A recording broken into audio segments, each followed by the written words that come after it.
गए-लूसेक का गैसीय संयोजन का नियम आज की इस क्लास में यहाँ पर हम पढ़ने वाले हैं।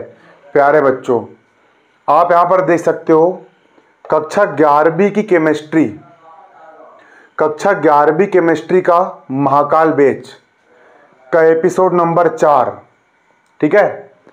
अध्याय 1 यहाँ पर हम पढ़ रहे हैं रसायन शास्त्र की कुछ मूल अवधारणाएं वाला यहाँ पर हमारा चैप्टर है। और हमारा मोस्ट इम्पोर्टेंट क्वेश्चन है, आप कॉपी पर नोट कर लीजिए। क्वेश्चन है आपका, गए-लूसेक का गैसीय संयोजन का नियम लिखिए। महाकाल बैच की पूरी प्लेलिस्ट बनी हुई है, एक तरफ से पूरे वीडियो आप देख सकते हो सीक्वेंस से। कक्षा 11वीं केमिस्ट्री के सारे लेक्चर आपको यहाँ पर मिल जाएंगे, ठीक है। तो हमारा प्रश्न है, गए-लूसेक का गैसीय संयोजन का नियम लिखिए। तो कॉपी में आप लोग नोट कर लीजिए, गए-लूसेक का गैसीय संयोजन का नियम लिखिए, उदाहरण से ही समझाइए। तो आप डालो कॉपी में उत्तर, और उत्तर डालने के बाद यहाँ से लेकर के यहाँ तक पूरा आपको लिखना है। 4 नंबर आपको मिलेंगे। तो नाम से स्पष्ट है, गए-लूसेक का मतलब एक वैज्ञानिक है, उसका नाम गए-लूसेक है। एक वैज्ञानिक है, उसका नाम क्या है? गए-लूसेक है। गए-लूसेक का गैसीय संयोजन, गैसीय मतलब जब दो गैस यानी हवा, जब दो प्रकार की गैस आपस में संयोग करती है तो क्या होता है, उसका नियम गए-लूसेक ने दिया। उसी को हम बोलते हैं गैसीय यानी गैस का संयोजन, मतलब आपस में जुड़ने का नियम। गैस आपस में किस प्रकार जुड़ती है, गैस आपस में किस प्रकार संयोजित होती है, उसी का नियम यहाँ पर आपको दिया गया है और उसी का नियम यहाँ पर आपको बताया गया है, गए-लूसेक का गैसीय संयोजन का नियम। तो देखिए, यह नियम 1808 में, यह नियम कब प्रतिपादित हुआ? सन 1808 में। किसने किया? गए-लूसेक ने प्रतिपादित किया था।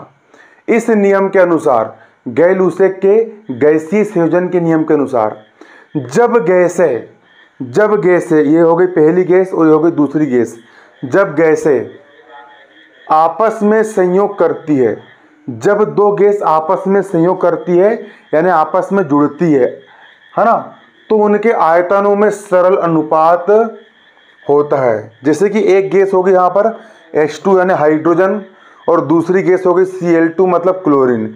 जब गैसें आपस में संयोग करती है तो उनके आयतन में सरल अनुपात होता है। यहाँ पर हाइड्रोजन के सामने कुछ नहीं लिखा, मतलब एक आयतन है।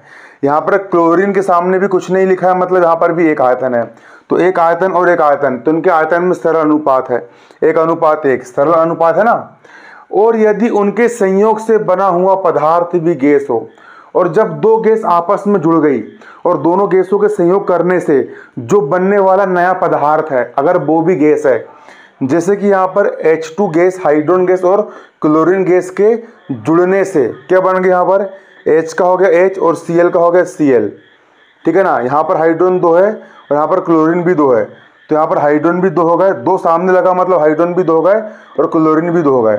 और यहाँ पर HCl, H है ना हाइड्रोजन, और Cl मतलब क्लोराइड, जो गैस, ये भी गैस बनी है। और यदि दो गैसों के आपस में जुड़ने से बनने वाला पदार्थ भी क्या हो? गैस हो, तो उसका आयतन भी, तो यहाँ पर देखो इसके सामने 2 लगा, मतलब इसके कितने आयतन है? इसका 2 आयतन है ना, तो उसका आयतन है ना। और यदि, ठीक है ना, और यदि उनके संयोग से बना हुआ पदार्थ भी गैस हो, जब दो गैस आपस में जुड़े और संयोग से बनने वाला पदार्थ भी क्या हो? गैस हो, तो उसका आयतन भी, तो इस गैस का आयतन भी क्रियाकारी गैसों के आयतन के सरल अनुपात में होगा। इसका आयतन जो होगा वो क्रियाकारी जो गैस है इनके आयतन के सरल अनुपात में होगा, जबकि सभी आयतन एक ही ताप और दाब पर नापे जाए। इनके जितने भी आयतन है, एक आयतन 2 आयतन, ये सभी एक ही ताप और दाब पर नापे जाए। तो उक्त क्रियाओं में हाइड्रोजन, ये होगी हाइड्रोजन, क्लोरीन यानी होगा Cl क्लोरीन, और हाइड्रोजन क्लोराइड HCl मतलब हाइड्रोजन क्लोराइड के आयतनों में कितने का अनुपात है? यहाँ पर एक आयतन, यहाँ पर भी एक आयतन और यहाँ पर 2 आयतन, 1:1:2 का सरल अनुपात है।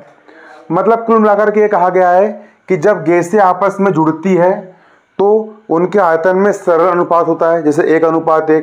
और यदि गैसों के जुड़ने से बनने वाला पदार्थ भी गैस हो तो इसका आयतन भी, जो क्रिया करने वाली गैस होगी, क्रियाकारी गैस, इनके आयतन का सरल अनुपात में होगा। जैसे कि यहाँ पर हाइड्रोजन और क्लोरीन और HCl का जो अनुपात है आप देख सकते हो, इसका आयतन 1, इसका आयतन 1, इसका आयतन 2, मतलब 1 अनुपात 1 अनुपात 2, 1 अनुपात 1 अनुपात 2 का सरल अनुपात है। और जो अनुपात कैसा होता है? सरल अनुपात होता है। तो ये होता है गे-लुसेक का गैसीय संयोजन का नियम।